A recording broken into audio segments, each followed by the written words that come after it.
IFRS 16 schimbă radical această logică.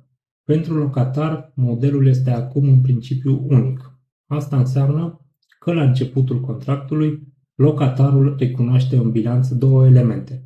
În primul rând, un activ reprezentând dreptul de utilizare a bunului și, în al doilea rând, o datorie de leasing, adică obligația de a face plățile viitoare.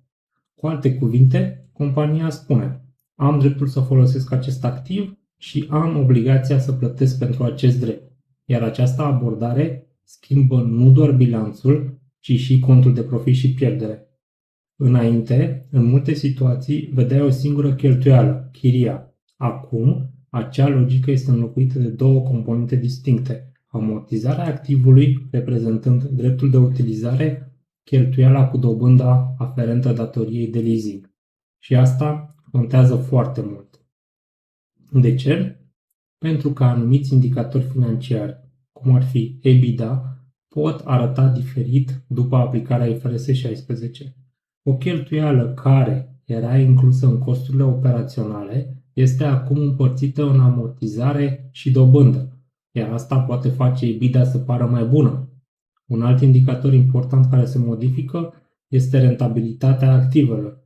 În mod simplificat, ROA arată cât profit generează o companie în raport cu activele pe care le are.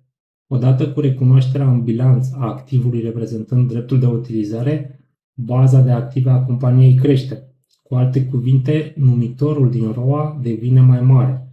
În același timp, profitul nu crește automat, ba uneori, mai ales în primii ani ai unui leasing, poate fi chiar ușor afectat negativ, pentru că amortizarea plus dobânda pot genera o cheltuială totală mai mare la început decât vechea cheltuială liniară cu chiria.